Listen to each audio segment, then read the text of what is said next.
Hello and welcome to Studio 501c3, a show about Montgomery County's nonprofit organizations. I'm your host, Kim Jones, Executive Director of Nonprofit Village, along with my colleague, Gabrielle Nash, our Operations Manager. In a moment, we'll introduce you to the leader of Community Bridges, a nonprofit that brings girls and women together from all backgrounds. Before we begin, we want to take a moment to explain exactly what a 501c3 nonprofit designation means. Organizations that are a 501c3 have been recognized by the IRS as being tax exempt by virtue of their charitable programs, and donors to that organization can write off their contributions. A 501c3 is considered a charity that seeks to promote the public good in one form or another. Gabrielle and I represent one such organization, the Nonprofit Village. We're the DC region's only incubator and shared space. Through our programs and with our partners, we help nonprofits strengthen their effectiveness by providing education, training, collaborative opportunities, all within a shared space. And we're proud to partner with Montgomery Community Media to highlight some of these hardworking, community-committed organizations working for the greater good. Today, we want you to meet the Executive Director of Community Bridges, a nonprofit dedicated to empowering girls in grades 4 through 12 to become exceptional students, leaders, and women. But first, here's a video about how Community Bridges changed the life of one program participant. I am now a senior at Montgomery Blair High School. Just came from a workshop with Community Bridges about getting ready to apply for colleges and FAFSA and scholarships and all of that. Those questions are going to come up again. I will be the first in my family that goes to college. Growing up, my mom was a school bus driver. My dad was a long-haul driver. Everyone around me spoke Spanish, but at school, I was speaking English. Oh, yeah. In second grade, it was not an easy transition. Kids were just mean. I was a big girl. I still am, but they loved to bully me. By the time I had gotten to fourth grade, it had gotten really bad. The counselors recommended me for the Community Bridges program. Bullying in person and also cyberbullying. And I remember walking in the first day and just nobody saying anything to me about my weight. They just wanted to get to know me. It was just very welcoming. En cuarto, cuando empezaba en Community Bridges, Jenny, yo sentía que era como callada, apartada, no era socialmente así como es ahora. And now it's like when people tell me I'm well-spoken, I know that's 100% thanks to Community Bridges. When I started the program, I was just not comfortable with myself. I was not comfortable with how I looked. Community Bridges helped me realize that it was okay. I didn't have to be this perfect little girl, fit this one image. As long as I was being healthy and I was okay with how I looked, I was fine. I don't think I'd be the girl I am without Community Bridges. I've seen my confidence grow, I've seen my self-esteem grow, I've seen just everything about me blossom.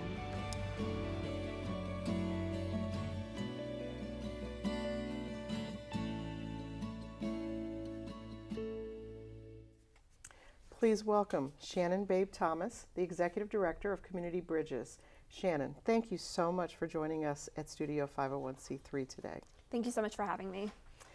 So we're going to talk a little bit about Community Bridges and its founding in 1997, so 22 years ago. Tell us a little bit about how the needs of empowering girls has changed since 1997 and how you've met those evolving needs. Yeah, well, in 1997 when the organization started, it was started primarily because we saw an influx in the immigrant population to Silver Spring, and we saw a need to help the girls to be connected to their school, to their communities, to their homes. That hasn't changed. The only thing is that Silver Spring has definitely changed over the last 22 years. Where primarily then we were mainly working with Latino families. Now we are working with families from all over the world speaking multiple languages. The one need that I've seen that's definitely increased is making sure that children feel welcome and accepted in their school, and how can we make that happen? Yeah, that's great. And that speaks to the fact that you're empowering girls and that you're bringing people together, the girls and other women from all these different backgrounds. So the expansion is evident there. How many schools do you work in and how many girls are you serving every year? Yeah, we're currently in 16 schools here in Montgomery County, and we're on track to serve 425 girls this year. Wow. Yeah. Growth? Yes. Growth opportunities? It's so great, yes. Okay. And we're looking to grow even further in Montgomery County. Right now we're primarily in Down County, but how can we spread to Up County where we know there's a great need as well, and where schools have asked for our services. Okay, and a few specific neighborhoods that you're working in? Right now we're in Silver Spring, Tacoma Park, Wheaton, and a little bit of Rockville, but we're looking to expand into Gaithersburg. Okay, great. Great. That's amazing. Yeah. So can you talk a little bit more about some of the programs that you provide and some of the results you have seen as a result of those programs? So our first is our umbrella program. All girls come in through what we call our CB Girls program. That's our after school program. We want our girl to start when she's in 3rd grade and continue with us until she's in 12th grade. So we look at the elementary schools that feed into the middle schools that feed into the high schools. After a girl's in our Community Bridges Girls program and she's in middle school, she can join our mentoring program. And that's where we join a woman volunteer from the community with a girl one-on-one. And it's at least a year-long relationship, hopefully even longer. Then when our girls get into high school, we have our college and career planning program, working really intensely one-on-one on the college application process, financial aid, scholarships, and everything to ensure that our girls are going on to post-secondary education. And our final program for all of our girls is our family program. So as long as our girls in our program, we work with the families to workshops on financial literacy, workshops on how to protect your daughter on the social media, or how to connect with your teenage daughter. Really just making sure that our families have the same resources our girls have. So when you're doing those programs, where are you offering them? Are they all in the schools? Well, after school program is in the school. But with the families, for example. We do stuff at our office as well as we do stuff at the schools after school. Like when we did a movie night at one of our elementary schools, we're getting ready to do a game night. Really just trying to get the families and the girls together in the evening for some fellowship. Okay, great. And can you talk about some ways that you feel like CB is innovative within the field of youth development?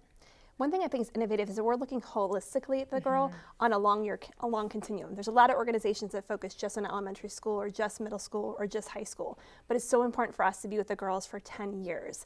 We know if we're there with them for a long period of time, we're going to see great change with her. She's going to feel good about herself, feel good connected to her community, connected to her school, connected to her home, and most importantly, she's going to see where her future is taking her.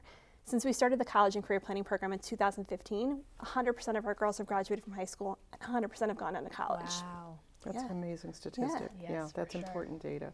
So very quickly, before we get ready to take a break, Healthy Bridges. It's a program that you created a couple of years ago. Tell us very briefly about that program. Yeah, so it's our 4-week summer program where we get girls to think holistically about health, eating healthy, being active in their community, healthy engagement in their community, and what health-based careers are available here in Montgomery County. Okay. And about how many girls are participating in that So we've had about 20 girls participate, both high school volunteers as well as middle school participants. It's really, really small. It's intensely working with the girls to figure out how to get healthy engagement in their community. And are you seeing repeat? We are, They're coming yes. back? Yeah. Okay. All right, very good.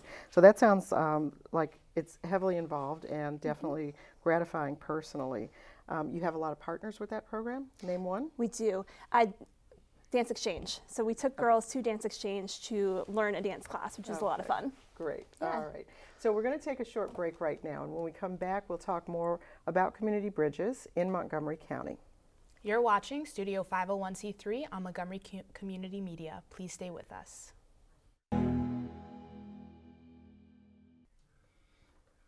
Welcome back to Studio 501c3, your window into Montgomery County's premier nonprofit organizations.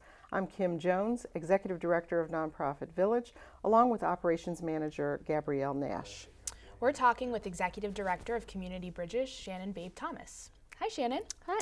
So to jump right back in, I know that you engage with a lot of different women in a lot of different industries and careers, and I know annually you do an event called the Career and Innovation Summit. Can you tell us a little bit about what the summit is and some of the goals that you guys set for that event each year? Yeah, so the Career and Innovation Summit is a one-day summit open to our high school girls. What we want to do is open their eyes to the different careers that are available. We hear from a lot of our girls that their parents are like, we want you to be a teacher, a doctor, a lawyer, or an engineer. And the girls are like, I know I don't want to be any of those things, but I don't know what I want to be. Right. What are the possibilities? So we try to bring some really innovative and unique careers to the girls' eyes to kind of see what possibilities are out there, and for the person to talk about like not only what they're doing in their career, but what was their path to get there, so that the girls can see themselves getting there. So we partner with Montgomery College on the Tacoma Park campus, and this year actually the summit will be held on April 18th. Okay. Yeah. So careers that my mother never dreamed of. Yes. Great. So tell us a little bit about where the girls that you work with and their families find out more and get connected to you. Where does all of that even start? Our primary way it starts is with our guidance counselors at the schools that we work with. Our partnerships with our school, with not only the school counselors, but the administration, the principal, the vice principals, crucial because they're the first contact with the girls and the families before they get to 3rd grade. And they know the family's needs. They know that the girls are engaged in the school, if they're doing after school activities. So that's the primary way that they find out about us. But we also get a lot of referrals. So if girls have cousins or siblings or family members that they know that would really benefit, we'll often get referrals from families. Oh, okay, so that helps. And girls that are coming to you for the first time are allowed in at an older age also. They don't have Correct. to just be girls that are starting. Correct. Oh, okay. So we have a lot of girls that come in at high school. Our high school counselors know, especially if our girls are moving here from another country and don't have the connections in the school, haven't made a network yet, they know that Community Bridges is a great way to make that network and make those connections. But also if English is not your first language, it's a great place to practice English. We've heard from a lot of our alumni that they really credit getting out of ESOL quicker in high school because of practicing their English with dialogue within Community Bridges after school program. Okay. Yeah. So we just have a little bit of time left. Very quickly, how can the community help fill the gaps with your volunteers or your needs? We are always looking for more mentors. And that's a really great way for a woman to get involved. It can be just a year commitment, and we're asking 4 to 8 hours a month. And we're going to connect her with a girl that I know that she's going to greatly get connected with based on career interests, personal interests, faith, and get a lot out of it and get to meet one of our amazing, amazing girls. Okay. And I've met some of your mentors. I've also had the opportunity to mentor as well. It is an amazing program and a lot of gratification again that you get back from that. How are you finding some of those volunteers? So we find our volunteers through the Montgomery County Volunteer Center, through Volunteer Match. I'm a member of Leadership Montgomery, so if I'm out talking to people and I think they'd be a great mentor, is try to pull them in and get them connected to the organization. Okay, Yeah. all right. So before we wrap up really quickly, can you touch on 1 or 2 achievements that you and your team are super proud of? I'm super proud of, so I've been with the organization since 2016, that we've doubled our revenue in the last 3 years. Wow. So that's really helped us with the expansion and growth and able to serve more girls that I know really need us. Yeah. And the other one that I'm always proud of is 100% of our girls are going on to post-secondary education. Both Thank you. amazing Yeah, statistics. thank you. Thank you. That's all the time we have, and sorry that we don't have more. But thank you to our guest, Shannon Babe-Thomas, Executive Director of Community Bridges. We hope that you'll visit their website at communitybridges-md.org. I'm Gabrielle Nash, Operations Manager of the Nonprofit Village. And I'm Kim Jones, Executive Director of the Nonprofit Village. Thank you for joining us for this edition of Studio 501c3 on Montgomery Community Media. We hope to see you again next time.